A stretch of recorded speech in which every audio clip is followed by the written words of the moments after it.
Morning. So this video, we're not going to edit it because this video is about wanting to show your true self, who you are, and not be seen in a different light. So you'll see I say a lot of I forget my train of thought, sometimes we stutter, and so we just wanted to show the real us. Yes. But future, we might edit those things out. Helps it go like a little Smoother. bit, smoother, and it helps it to be shorter. Yeah. Too. I hope you like it. The real us. Hi everyone, we're back for another Mamma Mia and Her Mini Me podcast, where we're going over Sadie Robinson Huff's book called Who Are You Following? And today we're going to talk about chapter 3. But before we do that, Regis, this past week was a big deal. What happened? This past week, I've been in language class to learn Swahili. Yeah. What is one good thing about it, and what was one thing that was difficult about learning Swahili? One good thing, let's see. It's been cool to see something outside of doing homeschool all the time and have other people hang out with and talk to. A hard thing is I'm a slow learner, so when I'm asked a question in class, I take a lot longer to answer just because I process things a lot slower. Okay, yeah. She's doing it with, we have 4 Bethany College interns that are here until May, so she's doing it with them. So those are the people that she's getting to know, and so that's really been fun. She's not doing it alone. Yeah. Yeah. Thank goodness. Yeah. So we read about this chapter over a week ago, so it's not fresh in our minds, but we took notes, so hopefully, we'll be able just to challenge each other and to talk through what we learned from it. Do you want to go first? All right. Chapter 3's title is How Do You Go From Liked to Love? And I was like, whoa, there's a lot in that. So much. Yeah. So the first thing that she had is a quote from Timothy Keller. So I wrote it down because I thought it was really powerful and it really made an impact in me. It said, "To be loved but not known is comforting, but superficial. To be known and not loved is our greatest fear. But to be fully known and truly loved is, well, a lot like being loved by God. It is what we need more than anything. It liberates us from pretense. It humbles us out of our self-righteousness, and it fortifies us for any difficulty that life can throw at us." So I just was each sentence I had to pause and be what is that? Think It's true. about it. Yeah. Oh, okay. And What how, is it? yeah, exactly, yeah. And it's very true for both of them. You need both. People can just know about you, hear about you, whatever identity, throw that on you. Or people can love you, but they don't really know, your hopes and dreams. They don't know your struggles. So there can be, people can know you in both capacities, but to do both, that's very rare. Yeah. That's true. And the official definition, she talked about, what is the official definition of liked? So the definition is agreeable, enjoyable, or satisfactory. Is a social media definition. To be liked, to have one's approval. And so then that just shows you how people are constantly wanting to be liked. So with that, it's you're constantly seeking approval, and how we are supposed to do that. But there is a fine line of trying to please others and seek their approval. Do we want to be people pleasers? Yeah. No, we want to be God pleasers. I love that statement. You should strive to have an audience of one. That everything you do is for the Lord. Yeah. So you're like, if I'm gonna give this, is it people watching how generous I am, or people watching me how nice I am and how I'm so patient, even though this person's like really being annoying, but I am so patient? No, I'm not doing it for others' approval, but the Lord sees me. Yeah. And He's proud of me. Yeah. True.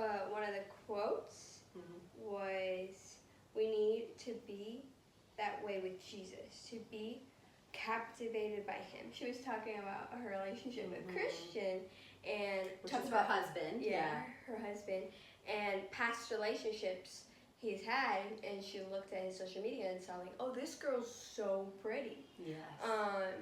and comparing herself to them, and he was like, yeah, they're pretty. And at but first she was insulted, like, like, what? How Seriously? could you say that? But then he said, I'm captivated by you. yeah. And so then she goes on to say how we need to be captivated by Christ. Yeah. And I just feel like that was so powerful, Yeah. because it's like, yeah, you can see people, oh, they're so pretty, oh, Mhm. they're really gifted with this, but the Lord is supposed to be the highest. We're not For supposed to sure. have anyone come close to that. Yeah, and of course when she was talking about their dating relationship, their engagement, all those kind of things, it did make me reflect on my own dating, I was dating your dad, and knowing like for sure I was always anticipating the next date, and when I'm getting ready for the date, wanted to look my best, wanted to borrow my roommate's clothes so that I looked pretty. I wanted to make sure each time we went on a date, my outfit was different from the last one. Yeah, and then just like looking forward to remembering the last date, like, oh, we went here, we saw this, now what are we gonna do again?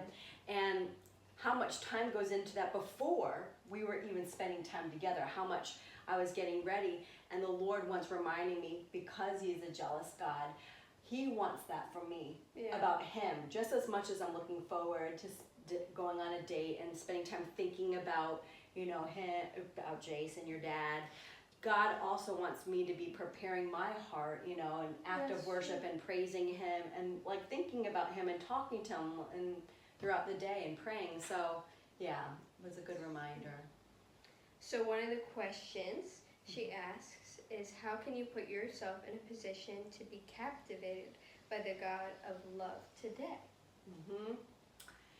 Yeah, I think to not be too busy with filling up each hour of the day with stuff, and maybe sometimes it is have a time with Him included in the schedule for the day. Do you know what I mean? Like you're like, oh, I never talked to Him, but like if I'm like, I'm going to be baking, we're going to do this podcast, I want to clean up the house a little bit, but also like I want to spend time with the Lord. So including that in with the schedule so that I don't wait till I'm like in bed and tired. And you're like, oh, I never did anything. Yeah, that's one idea I had. And then What about you?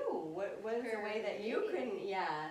I think for me it's like, besides like wanting to be like, oh my God, I want to organize this, or I want to read this book, be like, okay, so when I'm organizing, I'm listening to worship music. When I want to read a book, I can read Psalms, because that's the book of the Bible I'm in right now. And then I could read Narnia.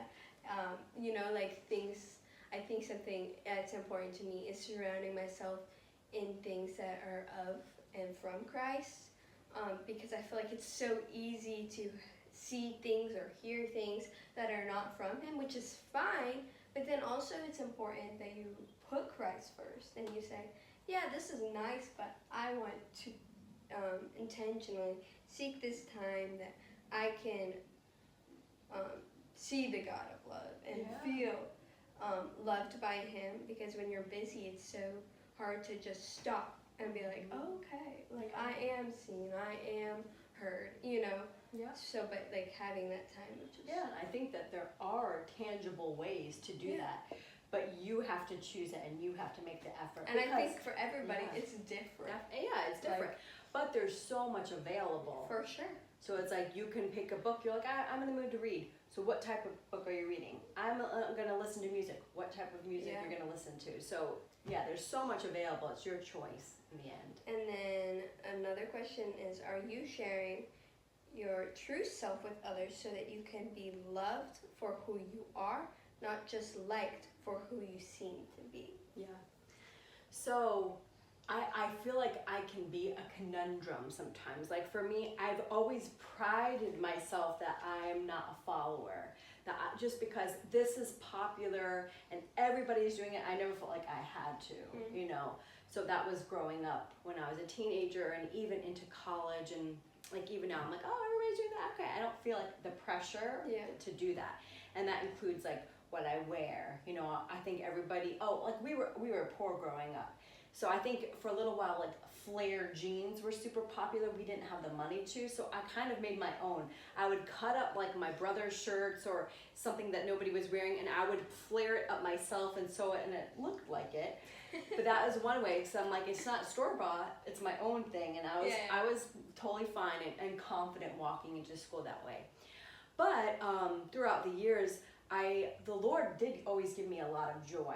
Like a lot of people were stressed out or depressed or in relationships, and I was like, I love Jesus. I was on fire for him. So people did start talking about it, acknowledging that. Like, you were always having a smile on your face. That eventually, like even a day maybe I didn't want to smile on my face, I'm like, that's what I'm known for. That's what people, so I felt like I had to. For senior superlatives for the yearbook, I was known as most likely to be in a good mood. I won that. Like everybody had to vote for different things, like best couple, or you know, who's gonna make the most money. Mine was most likely to be in a good mood. So I did feel like that was what people saw me, and I had to live up to that. Yeah. Did you have an answer for that question for yourself? I think for me, something I have come to realize about myself is I have a silly mood. And I used to only show that to my sisters. So it's like when I'm super tired, I get in this goofy, delirious, silly mood. Where I sing like nobody's watching, and I dance like who cares. But I think more recently I've been more open to sharing that with people outside. But I think something that I want to like guard my own heart is like, what is my intentions of doing that? Like, is it to get attention? It's good to check your motives. It because I want people to see me as this goofy girl that likes to sing like? And I think that you often, people will lump you and your sisters together. That you are all the 4 Wit girls, and all of you are like, I want to be seen as I am righteous, I am Nevaeh, I'm Karis, I'm Samara. Just not lumped I together. feel like with that, it's me. It is showing myself in a way that I'm not doing this to be liked by you. I'm just and to be somebody else. Yeah, but I do think I need to guard my own heart and be careful that I'm not doing that with other intentions. Yeah, good. That is something I've come to realize. Yeah, a good challenge for yourself. Yeah. One of the quotes was, I should rather be loved for who I am, liked for who I... Okay, let's say that again. No problem. I would rather be loved for who I am than liked for who I seem to be in the right light. So I think for me, it really just spoke to me because it's like, you can put on an act. Everyone can put on an act of who they want to be. It'd be like, oh, this is what I look like. Especially for us, like when we go to America after 3-4 years, and we're in a place for like a week or 2 weeks or a month, you can, if you really wanted to, you could put on an act like, this is who I am. And then it's like you could just leave. Yeah. And they won't really know, and so then people make a judgment of you so quickly because you're forced to, or I make a judgment of someone so quickly because we're forced to, because we only have a week or we only have 2 weeks. Right. But like, rather be who I am and love for who I am rather than try to get attention or try to seek approval. It's like, this is who I am, and if you want to talk to me, I'd love to talk to you. I'd love to go deep if that's something that you're wanting. But if you don't, that's okay. I'm not like running after that because I think it's better to be who God has gifted me, the way God has gifted me, than try to be somebody else. Because what I found is sometimes when we try to act like we like this thing, or we are this type of way, then people start to realize that that's not who you are, and then they're so confused, and those type of people kind of like don't want to hang out with you because it's like, I thought you were interested in it, but then they come to find out you're actually not. I think just being consistent, no matter who you're with. So sometimes, like the different categories I can see is like the younger generation can be a certain way when they're with the older generation, right? Like they're so respectful, they're like saying yes ma'am and yes sir, and they want like the best of themselves to be in front of the older generation because they do value the older generation, they do value their wisdom, and they want them not to look down upon them, and they want to be respectful. But as soon as they're away from that, it's an act. Right. You're different. Or it could be the same way, employee to employer. Like I love there's verses in the Bible, like you act the same way throughout, whether somebody is watching you or not. Like if your boss is right over there, of course you're going to be working hard. Their back is turned. Are you going to slack off and be lazy? Another category, I've seen people like specifically of the opposite sex. All girls together, they're one way, right? I'm sure all guys together, they're one way. Then the opposite sex enters the room or comes to join. Changes. Yeah, like girls can be known to be more flirtatious all of a sudden. Like there's some kind of competitive nature that comes like starving for attention. And just a few minutes ago, when it was just the one gender, there was none of those problems. The last category that made me think of is usually when a couple begins dating, they are wanting to put the very best of themselves in front of the other. So whatever that means, like I'm gonna always shower all the time. I am, even if I'm sick, like I'm gonna make myself like just fight it and have energy and strength and push through. When later on they let that down, like that guard down, and then they're like, whoa, like why are you complaining a lot? You never used to do that, because you're like, no, I don't want them to see that side of me. Or they're like, whoa, like that's what you look like without makeup? You know, because they always put the makeup, and then, you know, first thing in the morning, you know, if you see each other with that early morning thing, they're like, that's what you look like? And you're like, yeah, I didn't have time to put makeup on, I just woke up. So yeah, just to be consistent of who you are, no matter, you know, who you're around. It's hard for all of us to do. For sure. Yeah. And another quote. Well, actually, going back to you talking about, like, you know, with the Lord, we're supposed to. The Lord has entrusted us, like, these are things I want you to follow, and it's sometimes to be like, if nobody's around, you're like, oh, it's fine if I fall into this sin, or if I do this thing because nobody's watching. It's like hidden. You like think you're hiding something. So I actually have a story about this that is like a silly one, but it just made me think of this. So we have 2 dogs right now, and these dogs don't like to listen to you. Like, I don't like animals. Me neither. She gets that from me. I don't like our animals. Like, I don't want our dogs to come up to me and want me to pet them. I don't want to. Me neither. I don't want them to come lick me. That's disgusting. Like, they know if they lick me, I'm gonna slap them, because I just don't like that. Don't bother me. Stay away. Thank you for your work of being a guard dog, but that's you're it. not a pet to me. Like, our dogs aren't pets to me. So my sisters were running around the house, and our dogs like to bark at things that are moving fast. So I was like, I'm gonna go outside and I'm gonna watch the dogs and make sure that they don't run after sisters are barking like crazy animals. So I go out there and I'm telling them to sit and don't move. I don't care. Just sit there, sleep. I remember this. And one of them listened. He had no problem. The other one, he would like try to get up, and I would like go right up to him and be like, no, you are not getting up. And then he would sit back down, and then it like got through their head.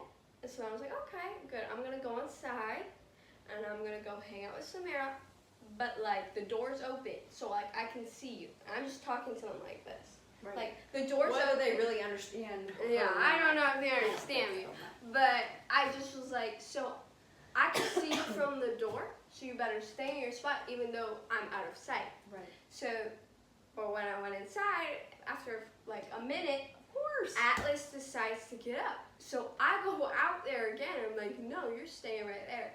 And so it just showed me the human nature of things, about how when someone's not watching or when we don't feel like anybody's there, it's so tempting to do the thing that we're told not to do or to fall into that. So to be careful of that. Mm-hmm. And then your other part talking about wanting to like wear makeup maybe or doing that type of stuff. I think for me, I think that is such a struggle for many girls, is wanting, it's not even necessarily that they're doing it for guys, but just makeup somewhat becomes your identity of like, I'm only beautiful when I'm wearing makeup. And so that's hard because you're like, oh, with makeup I can cover up my bags under my eyes, or I can look more awake. You can have more confidence. And you're putting your confidence in this makeup. And you're saying my beauty is in the makeup. It's dependent when on that. really, the Lord has made you beautiful just the way you are. Exactly. And I think that's a struggle that you constantly have to fight. You know, being like, my worth and my identity is rooted in Christ. That's true. The one the last thing that I had written was Romans 5:8, where it says, "But God demonstrates His own love for us in this: while we were still sinners, Christ died for us." This is the part that really does set Christianity apart from all other religions. It wasn't saying when we were at the peak of doing good, like we hadn't fallen into temptation or sin for this many hours or this many days, you know, that's when Christ is like, all right, because I see you really trying, I'm going to die for you then. He died for us when we are sinners, all of us, the whole world. That's when He did, so that we would have forgiveness of sins and so that our relationship would be restored with Father God. That's why Jesus took our place as a substitute, you know, for us. But not when we were at our best. When we were at our worst, that's when He did that. And that, I'm forever thankful and forever changed because of that. Sacrifice. Another quote she has is, never assume you know what someone is going through just because you have seen where they've been. I think for us, especially when we go to America, it's like we haven't seen people in 3 years. So you see them for where they're at, and then you're like, oh, they're like this. And the Lord doesn't ask us to do that. We're supposed to, I think I struggle with like sometimes when someone does something, I'm like, oh, they're like this. Like after someone makes a mistake, I'm like, oh, they're, you know. Write them off. I have moments where I've written people off, but like the Lord wants us to have grace, and the Lord wants us to seek after that. So I think for me, that's something I often pray about. Is like, Lord, help me to see this person the way you see. Right, and He never gives up on you. Yeah. He never gives up on me, so we can't give up on others too. One of her questions is, are you living your life in a way that attracts followers or true friendships? That's a hard one because we are missionaries, and being missionaries, like we stand out in our town. Like for sure, if I see any of our missionary friends that are in town that are from America, they stand out. I'm like, I can see them. They're so far down the road, and I know that I'm also like that. So I do take that responsibility of being Christ's ambassador very seriously. So I can never hide. So what am I showing when I'm out of the house and I'm out in town? You know, I want to represent Him well. I want to attract followers of Jesus, not just friends. I don't know, like, if I always am successful in that or not. I think that's a hard one, like, because it's just different. And then how can you check in on people's hearts today, not just check in on their feeds? I think we talked about this one time, and you were talking about like on social media, like when you see a post, you like to comment on it, instead of just scrolling and liking it. You know, you like to seek out. Like right now, there's lots of flooding happening on the East Coast because there's Hurricane Helen, I think, that just like really brought so much damage. So people are posting lots of pictures and videos, and it makes me speechless. Like I just can't believe like that kind of like big, like the damage and the destruction that it caused, and just really wanting to stop and pray in the moment, and even tell people like I'm specifically praying like, one, God will protect you during this time. Two, that he would bring wisdom of like once the waters settle, what needs to be done first to start repairing, you know, and like helping make a difference. So just wisdom, not like, oh, we're just going to do this first, but what will be the, you know, may be able to make a big impact the fastest to start cleaning up after it all. But first the waters have to come down. True. Another quote is, in that moment that he gave this woman a new identity in front of the whole crowd, talking about the woman that was bleeding. Yes. He touched the hem of or his garment. better said, he just affirmed who she already was. He did not see her the way everyone else did, focusing on the things she went through. So when you see someone, you see the things they're going through, you can easily be like, oh, they're this way, they struggle with this thing, this sin, and this is their gifting. When really, that's, you know, the Lord is the one to say. Like, I think sometimes when someone's like, oh, you're such a good baker.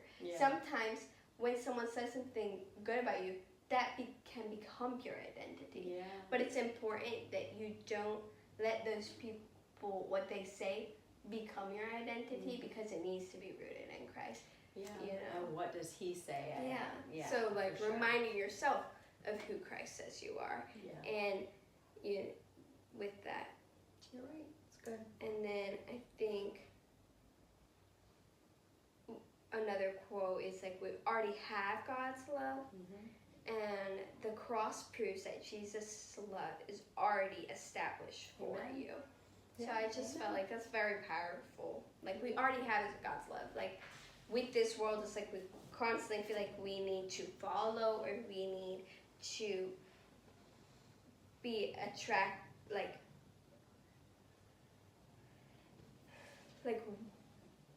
we have to earn God's love, when really it's freely given to us. And that's just something that we need to like accept and like invite into our life rather than chase it. You're right. Beautiful. Beautiful. One idea I had for us to close this podcast was to sing a little bit of Torrin Wells' song, Fully Known. I think this is the chorus, or I don't know, but I thought we could just, because I have to read it and sing it. Okay.